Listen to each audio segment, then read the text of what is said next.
¿Quién es la iglesia? La iglesia somos nosotros. Y nosotros no necesitamos reconstrucción. El templo sí. Lo que nosotros necesitamos se llama reconstitución. Reconstituir. En otras palabras, el corazón de la iglesia son las personas. Somos nosotros.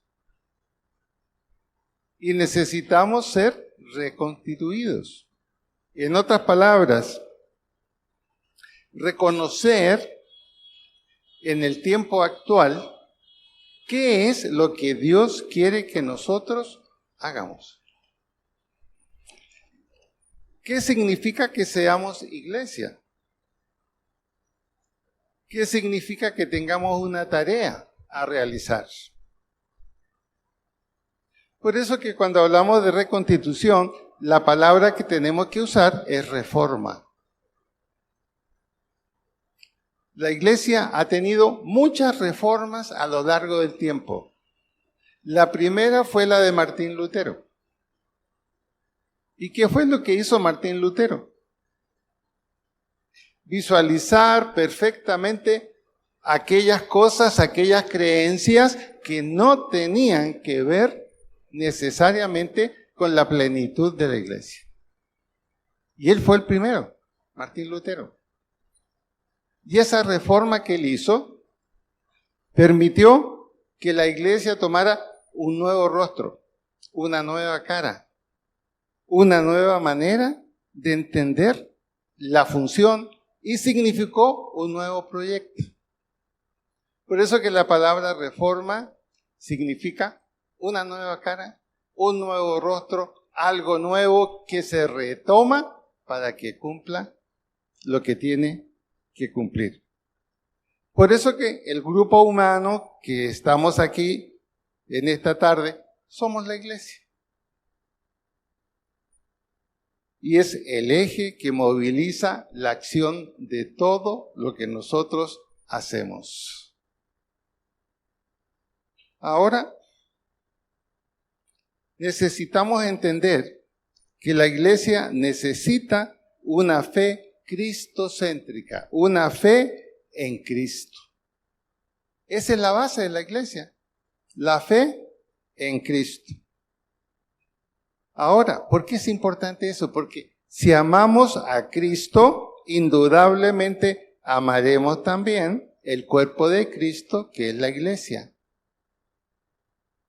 Si no amamos a Cristo, si no contemplamos a Cristo en nuestra vida, no vamos a entender la tarea que tenemos en la iglesia. Por eso que es fundamental nuestra centralidad en nuestra vida de la persona del Señor Jesucristo y lo que Él tiene que decirnos a nosotros. Ahora, hay aspectos esenciales en la vida de la iglesia. ¿Cuáles son esos aspectos esenciales? Primero tenemos que preguntarnos, ¿por qué es importante la iglesia? ¿Por qué es importante la iglesia? Es por su naturaleza y su propósito. La naturaleza de la iglesia es una naturaleza divina. ¿Por qué razón? Porque la iglesia fue el fruto de la acción del Señor Jesucristo cuando Él muere en la cruz. Y luego resucita. Y en esa resurrección, ¿qué es lo que Cristo nos está mostrando? ¿O qué es lo que nos llama la atención? La iglesia no depende de las fuerzas humanas.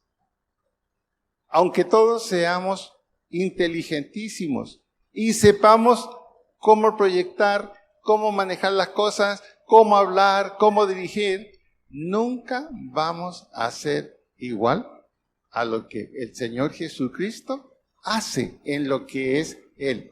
La iglesia es Cristo. Cristo es la iglesia. Porque la iglesia es la nueva oportunidad que Dios dio al hombre a través de Cristo. Por eso que la iglesia tiene que moverse a lo largo de toda Colombia, podemos decir. Tiene que moverse. En cambio, el templo no se puede mover. El templo siempre está en un mismo lugar. Eso significa que nosotros tenemos que colaborar para que hayan más templos también o lugares de adoración al Señor. Es parte de lo que nosotros tenemos que hacer. Debido a que estamos totalmente convencidos que la iglesia es especial por su naturaleza, es de origen divino, y en segundo lugar, porque tiene un propósito. El propósito de ser la voz de Dios a un mundo necesitado de salvación y de conversión. En segundo lugar, ¿de qué manera la iglesia es una iglesia viva? Al conocer sus evidencias de vida nos podemos dar cuenta. Las evidencias de que la iglesia tiene vida, es decir, esto que donde estamos nosotros hoy, ¿qué evidencia hay de que esto tiene vida? Son tres cosas. El amor, el servicio y los resultados. El amor hacia la iglesia y hacia quienes pertenecen y vienen a la iglesia. El servicio, lo que cada uno de nosotros debemos hacer para y por la iglesia. La asistencia, ya estamos dando un servicio. Porque la asistencia a la iglesia motiva a otros también a venir. Y los resultados dependen de nosotros. Ese amor que manifestamos aquí, ese servicio que manifestamos aquí, ahora tiene que ser visto y oído fuera de la iglesia. Ahí ya va entendiendo usted y yo cuál es la tarea de la iglesia, por qué tenemos que hacerla. Nosotros somos los que determinamos el grado de éxito que la iglesia tiene. Todo está listo.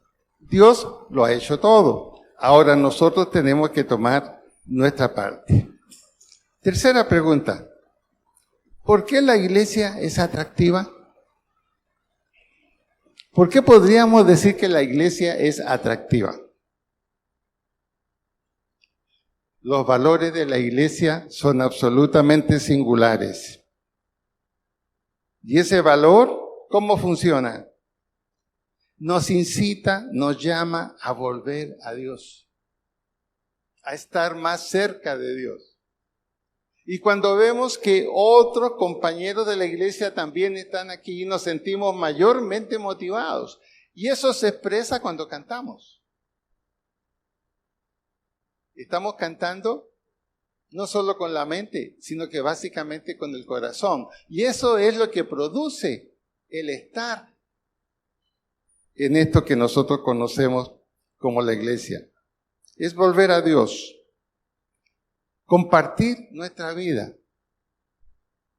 Y en la iglesia somos conocidos por los demás y conocemos nosotros a los demás y comenzamos a desarrollar un estilo de vida que pueda ser el mejor para todos nosotros.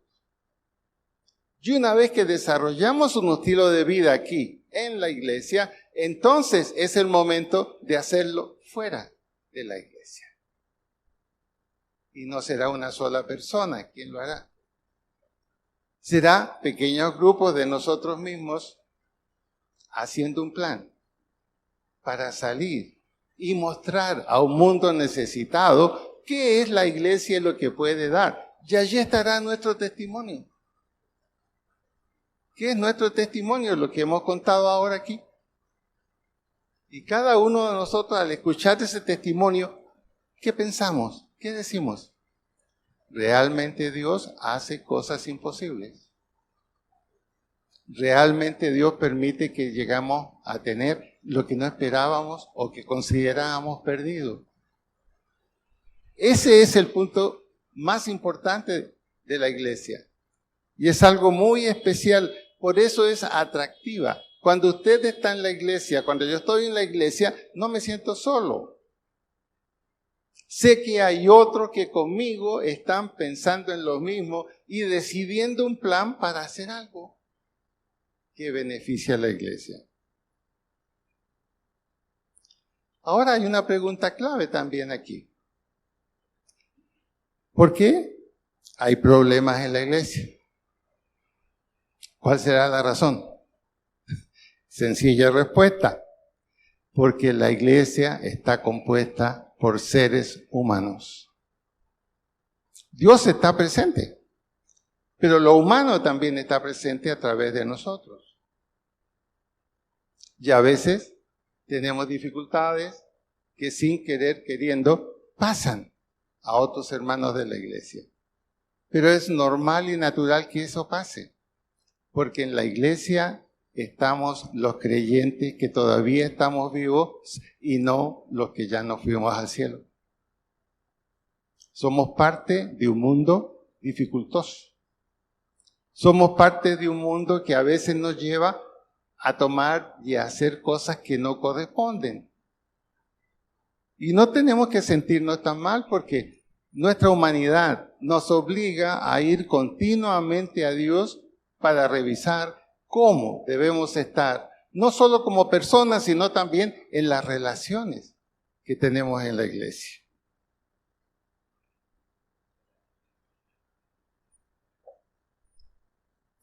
¿Cómo hemos de tratar a la iglesia? ¿Cómo he de tratar a la iglesia?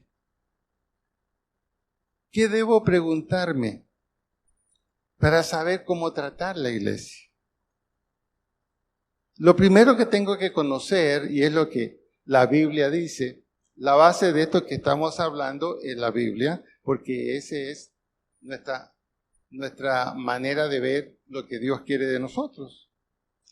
Debemos conocer nuestros privilegios y nuestros deberes. En la iglesia tenemos privilegios, tenemos deberes. En la iglesia hay personas que, sin ser de nuestra familia humana, oran por nosotros, se preocupan por nosotros, se alegran cuando Dios responde a un problema que hemos tenido. Tengo ese privilegio de no estar solo en la vida cristiana, sino de estar con mis compañeros y compañeras que también están en la vida cristiana y en determinados momentos yo puedo recurrir a ellos y ellos pueden recurrir a mí. Ese es un privilegio que tenemos en la iglesia. No lo tenemos en otra parte y en otras reuniones sociales. No lo tenemos. Hay muchos lugares que nosotros tenemos que ir, o donde trabajamos, o donde participamos, y nos encontramos que no podemos tener una confianza absoluta para contar, por favor, mire, ayúdenme, respáldenme, tengo un problema. Pero qué diferente aquí en la iglesia. Alguien viene, da un testimonio y nos cuenta parte de su vida sabiendo que está con quienes están preocupados por su vida. Ese privilegio es lo que tenemos en la iglesia y podemos desarrollarlo mucho más.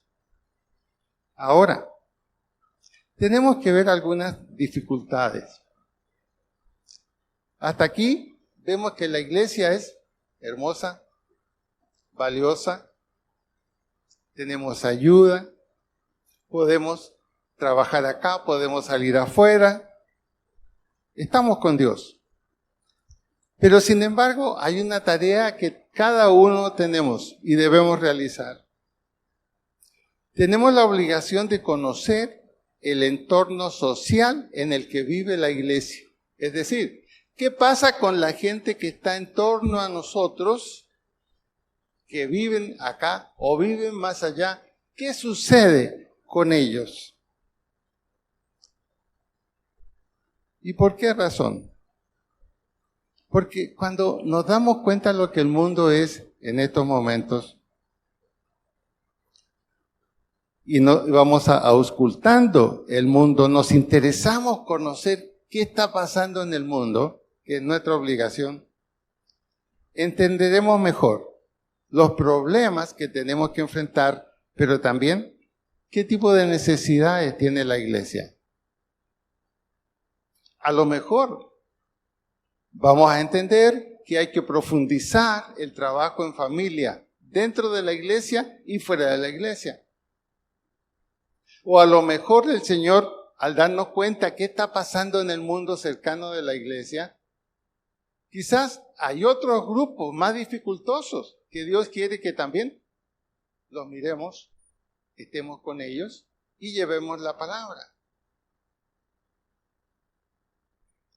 Por eso a veces tenemos la tentación de no mirar qué pasa en torno a nosotros, mirar solamente en nosotros. La iglesia tiene que mirar hacia afuera y eso nos va a obligar en cierto sentido a tomar acciones que nos van a llevar a un trabajo fuera de la iglesia. Hay un ejemplo de esto. El Señor Jesucristo, podríamos decir que estaba en toda su comodidad reinando en el cielo junto con el Padre. Allá nunca iba a tener piedras que le tiraran ni ninguna cosa. Pero Dios, viendo lo que en el mundo estaba pasando y cómo estaba cayendo el mundo, le dijo, alguien tiene que ir allá y hacer algo. Y el plan es este. Y Jesús estuvo dispuesto. Salió de la comodidad, salió del reinado fantástico donde estaba y vino aquí a la tierra. La iglesia, nosotros tenemos esa misma tarea. Implica salir de la comodidad. Y el ejemplo lo dio Jesucristo. Dejó todo lo que tenía, se hizo hombre como uno de nosotros. ¿Y por qué? Porque Él y el Padre auscultaron, vieron lo que estaba pasando en el mundo. Los seres humanos perdiéndose. ¿Y qué decidió Dios? Hay que ir. Inmediatamente Jesús, ¿qué hizo? Se sacó su corona, se sacó un hermoso vestido que seguramente tendría y se vino acá. Y se hizo como uno de nosotros. Y nosotros tenemos que parecernos un poco a la gente que nos rodea. Entenderlos en sus problemas, como primero a través del Señor lo entendimos nosotros, nuestros propios problemas. La iglesia hoy, sin duda alguna, tiene el viento en contra. No somos felicitados, la iglesia no es felicitada. Nadie dice, qué rico que yo vivo al lado de una iglesia. No, qué terrible. Tenemos un trabajo en contra del viento. Una marea muy fuerte. Lo primero que tenemos en contra es la forma de ser de este siglo en el cual estamos viviendo. La posmodernidad, que ya la hemos vivido, pero sigue más profunda, produjo una resistencia a todo compromiso con Dios. Hoy día, ¿quién quiere un compromiso con Dios? Alguno de ustedes, alguno de sus amigos, corre el día sábado a su casa, oye, no me dejes aquí, quiero ir contigo a la iglesia, quiero conocer más de Dios. ¿Se produce eso? No, no se produce. El mundo en el que vivimos, la sociedad en que vivimos, es una situación de oposición a Dios. Eso es lo que tenemos al frente. Por lo tanto, entonces, como miembros de la iglesia, como miembros del cuerpo de Cristo, enfrentamos escepticismo, dudas y rechazo de la gente. Basta que usted vea revistas, periódicos o lo mismo que encuentra usted cuando abre su teléfono para ver noticias. Muchas veces encontramos una crítica destructiva hacia la iglesia, abierta o muy cerrada. Hostilidad hacia la iglesia. Y en ese sentido, tenemos que nosotros entender que es parte de la vida que tenemos que enfrentar como miembros de la iglesia y como hijos de Dios a través de Cristo. No lo podemos evitar.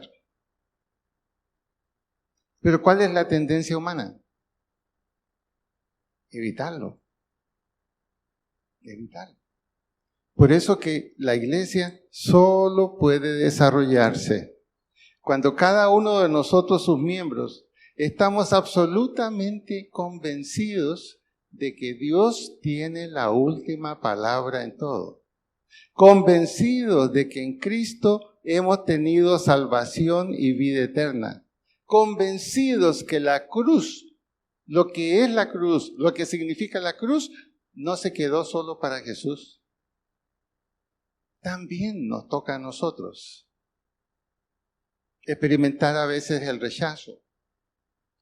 Y quiero ser muy sincero, a veces no tener ganas de venir. ¿Sí? No tener ganas de venir. Queriendo de alguna manera poder expresar una vida como todos la viven. ¿Qué eligen? Voy, no voy, hago, no hago. Pero eso no es para nosotros. Si hemos puesto el día sábado es un día para el Señor. Y no es fácil que otras personas lo vayan aprendiendo. No es cosa solamente de hablarles y de decirles, sino tenemos que mostrarles lo que hablábamos al principio. Tienen que ver en nuestra vida por qué la iglesia es importante. En nosotros tienen que aprenderlo. ¿Por qué la iglesia es importante? En nosotros tienen que aprender qué tipo de gente somos los que nos reunimos aquí. ¿Estamos vivos, medios vivos o muertos? ¿O estamos felices con Dios y hablamos de Él? Y eso mismo tienen que verlo afuera. Y cuando lo vean afuera, querrán verlo y vivirlo aquí.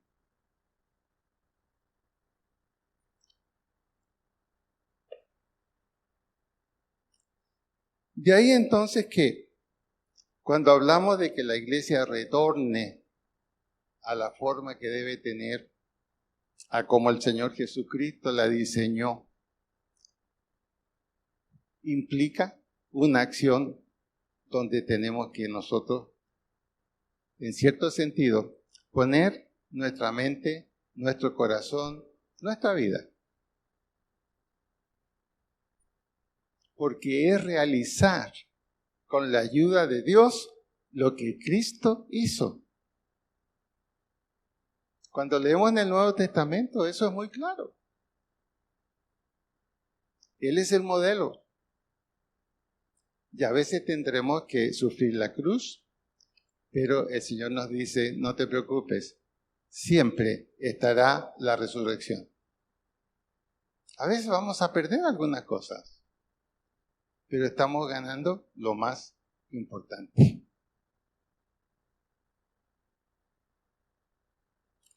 Vamos a leer Efesios capítulo 6, versículos 10 al 13. Efesios capítulo 6, versículos 10 al 13.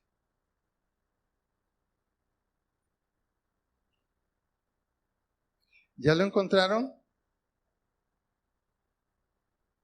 Efesios 6, 10 al 13. Dice así. Por lo demás, hermanos míos, fortaleceos en el Señor y en el poder de su fuerza. Vestidos de toda la armadura de Dios, para que podáis estar firmes contra las acechanzas del diablo. Porque no tenemos lucha contra sangre y carne, sino contra principados, contra potestades, contra los gobernadores de las tinieblas de este siglo, contra huestes espirituales de maldad en las regiones celestes. Por tanto, tomad toda la armadura de Dios para que podáis resistir en el día malo, y habiendo acabado todo, estar firmes.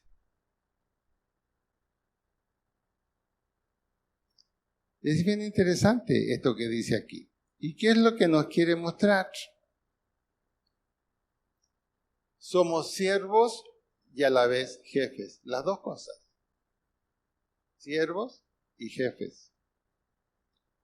Y se nos ha dado una armadura que nos va a permitir realizar la tarea. Es Dios con nosotros. Si Dios es con nosotros, ¿quién contra nosotros? Pero esa es una frase que tenemos que llevarla a la realidad. El mundo que nos rodea no es amistoso con nosotros. La iglesia no es algo popular. Pero nosotros podemos llevar adelante la tarea. Y esa tarea, al hacerla todos nosotros, vamos a lograr que la iglesia tenga una fortaleza muy grande. Nos vamos a contagiar unos a los otros, dándonos cuenta que estamos realizando lo que Dios quiere que hagamos. ¿Y qué pasa en nuestra vida cuando hacemos lo que Dios quiere? Significa entonces que nuestra fe es verdadera. La fe no es solo creer en Dios. La fe es estar dispuesto a obedecer lo que Dios quiere que hagamos. Y Él está allí con nosotros. Por eso aquí dice, no tenemos lucha contra sangre y carne. Si solo fuera lucha contra sangre y carne, bastaría que nos acompañara nuestro querido hermano, mi nieto, campeón de karate. ¿No se sentiría usted tranquilo con él al lado caminando? Por supuesto que sí. Pero tenemos otro karateca, también muy especial. Camina con nosotros, está a nuestro lado, nos anima, nos defiende y nos comisiona. Ahora, esa disposición es la que tenemos que desarrollar para hacer esa iglesia que Dios quiere que nosotros seamos. ¿Qué sucede con la sociedad en que vivimos? Nuestra sociedad es creyente, no crean que no. Nuestra sociedad es creyente. ¿Pero en qué cree? Se arrodilla ante falsos ídolos. Se arrodilla ante falsos ídolos. Le podemos llamar los dioses laicos. No son dioses espirituales, son dioses laicos. ¿Y quiénes son? Aquello que nosotros estimamos como de suma importancia tenerlo y disfrutarlo. Y eso es lo que nos aparta muchas veces de la iglesia. El mundo tiene unas tentaciones fantásticas. Y muchas veces las pone a nuestra disposición. Yo me acuerdo que cuando estaba comenzando en la vida cristiana, siempre el fin de semana tenía que planificarlo para las reuniones que teníamos. Reuniones de la Cruzada Estudiantil en ese tiempo. Y no faltaba la llamada por teléfono. Rogelio, ¿cómo estás? ¿Bien? No, bien. ¿Qué estás haciendo? No, es que me estoy preparando para la tarde ir a la reunión. ¿Vienes con nosotros? Y esa persona me decía, mira, tengo en estos momentos una invitación muy especial para ti. Vamos a ir a un lugar hermosísimo. Hay una piscina increíble y unas muchachas que no te imaginas. ¿Por qué no me acompañas? Yo me hago cargo de todos los gastos. En los primeros caminos de la vida cristiana mía, cada sábado me llegaba una invitación. Y mi mamá se daba cuenta. Y me decía, si usted sale, no vuelve a entrar. Era sencilla mi mamá. Así era. Si usted sale, no vuelve a entrar. Y yo me sentía realmente haciendo un esfuerzo para no aceptar esas invitaciones. A todos nos pasa en la iglesia. Siempre tenemos amigos o aún familiares. No lo hacen de maldad, pero les encanta que cambiemos la ruta. Acompáñame, baja el próximo sábado. Y a veces caemos en la invitación. Por eso que la importancia de la iglesia tiene que ver con el cumplimiento de nuestras obligaciones. Hemos conocido nuestros privilegios, tenemos muchos privilegios con el Señor. Pero ahora también tenemos deberes. Los deberes de estar con Él, de hablar con Él, de darlo a conocer también.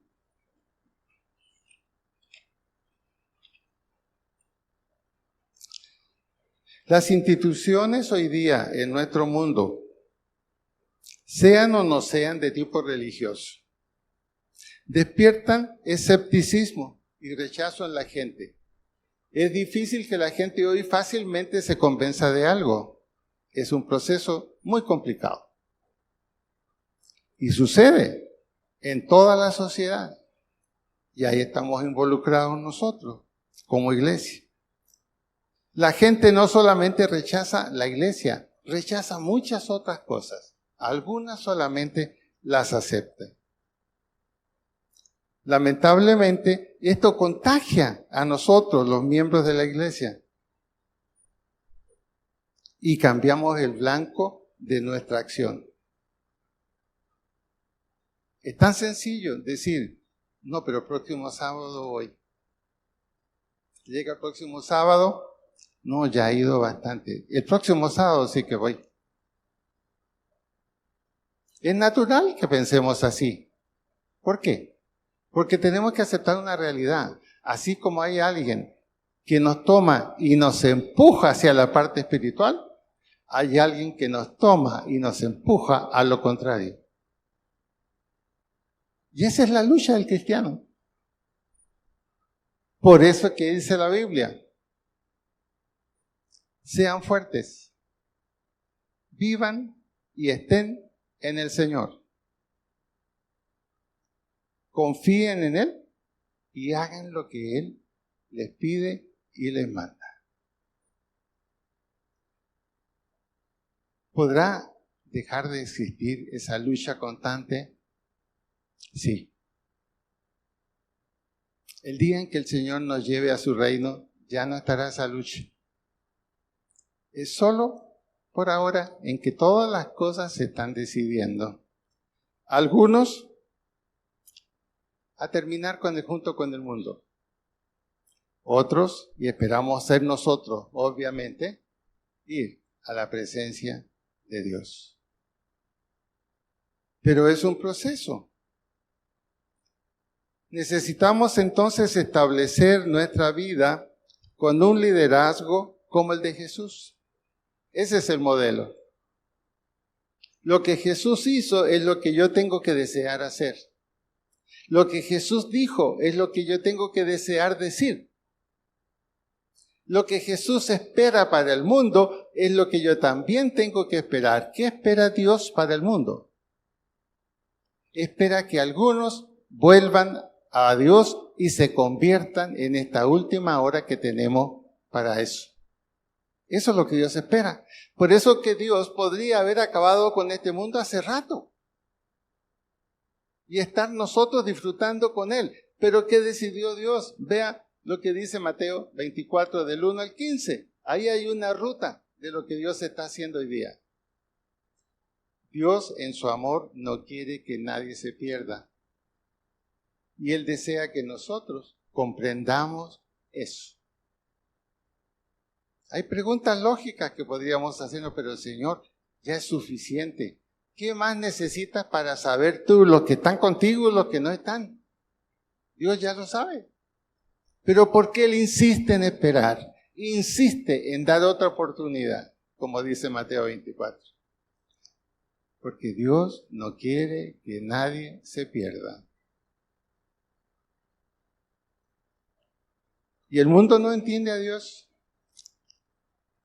Hay iglesias a lo largo del mundo que están desarrollando una teología que no es bíblica. Ellos plantean esto.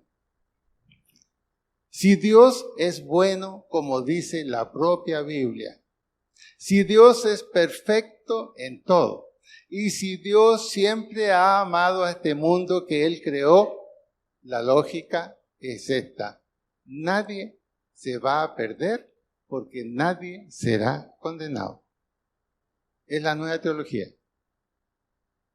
Porque si Dios condena, entonces no es bueno. Si Él es bueno, nadie se va a perder. La Biblia dice que no.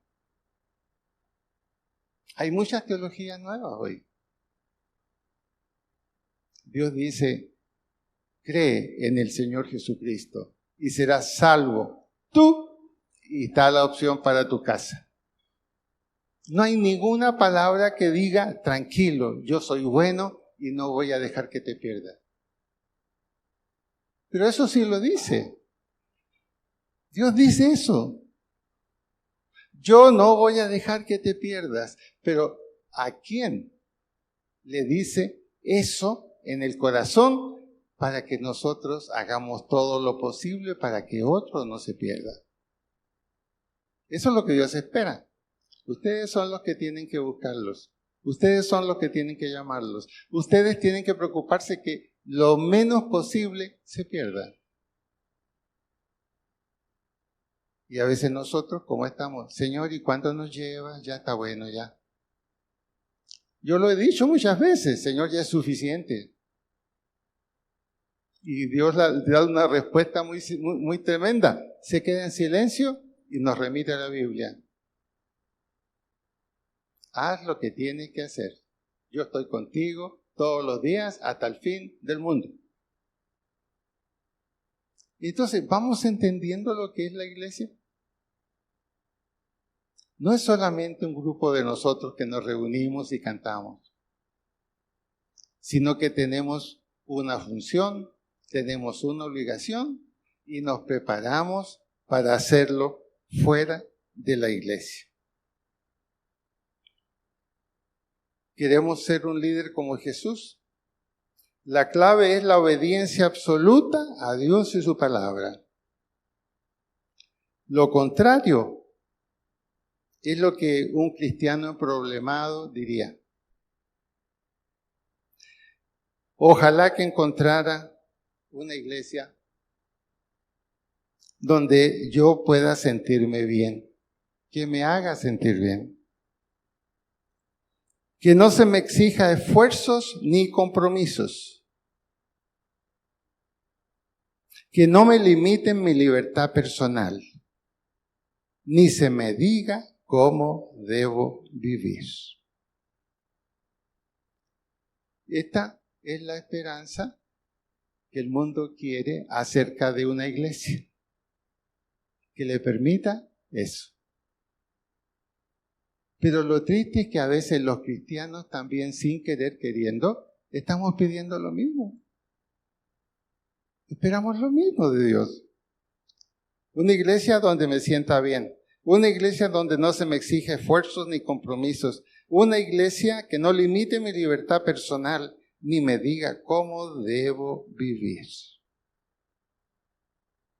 ¿Qué significa eso, hermanos? Que los seres humanos, lamentablemente, medimos las cosas desde dos puntos de vista. bienestar y beneficio. Si algo nos va a dar bienestar y beneficio, lo tomamos. Si no nos va a dar bienestar y beneficio, lo rechazamos. En la vida cristiana no hay ni bienestar ni beneficio al estilo humano. En la vida cristiana hay solamente obediencia a lo que Dios nos pide. Obediencia a lo que Dios nos pide. Finalmente, Marcos 16:14. Hay mucho más que podríamos decir, lo haremos seguramente en otra oportunidad, porque continuaremos con este tema. ¿Qué dice Marcos 16:14? ¿Ya lo encontraron?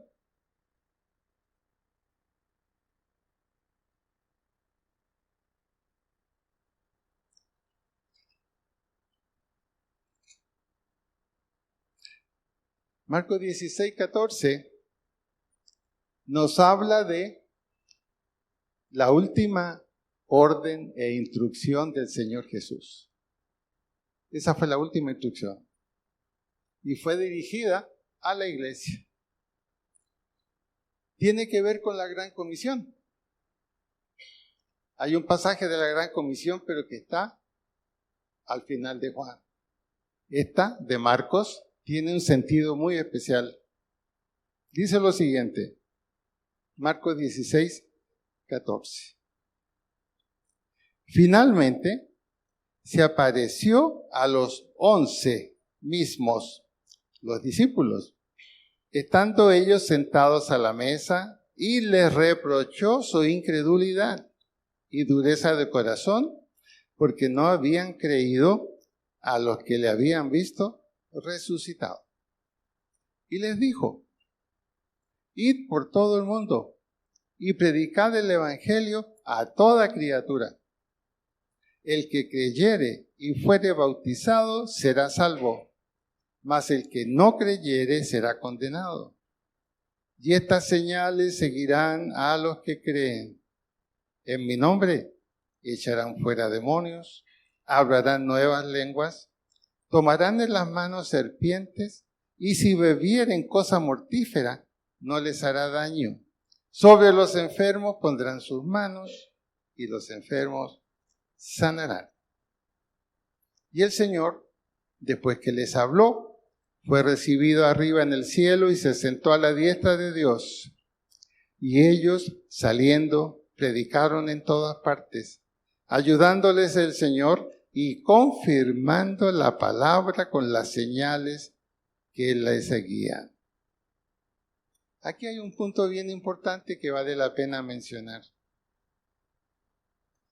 Aquí, el principal es el Señor Jesucristo. Pero si ustedes se fijan en la Biblia, no se dice nada de cómo siempre se hacía la presentación de Él. Jesús, el Hijo de Dios, Jesús, etcétera, etcétera. Aquí Él aparece como uno más de los que está enseñando. Como diciendo, yo soy un discípulo más, igual que ustedes. Y sigo haciendo la tarea, la que ustedes van a hacer. No hay diferencia, soy como uno de ustedes. Eso es lo que me gusta de esta zona donde está la Gran Comisión. Jesús está diciendo, soy un siervo igual que ustedes. Cuando les estoy enviando a ustedes, me estoy enviando a mí mismo. Es decir, estoy con ustedes en todas. ¿Qué vamos a hacer entonces? Lo que dice el versículo 20. Y ellos, saliendo, predicaron en todas partes, ayudándoles el Señor y confirmando la palabra con las señales que le seguían. Esta es una previsión de la iglesia. ¿Qué pensamos de esta previsión? ¿Qué pensamos de esta manera en que la Biblia también nos dirige a a ver qué es la iglesia y qué hay que hacer con ella. El templo terminará siendo reconstruido, falta muy poco. Pero el templo no es la iglesia. La iglesia es ahora cuando estamos aquí. Y cuando afuera cumplimos la tarea que el Señor nos pide. El Señor está dispuesto a respaldarnos. El Señor está dispuesto a hacer grandes cosas. Somos testigos de muchos milagros que Dios ha hecho en la iglesia. A muchos de ustedes, a mi esposa, a mí. Es decir, estamos en un lugar especial para una tarea especial, con el acompañamiento de un líder especial, el Hijo de Dios, el Señor Jesucristo.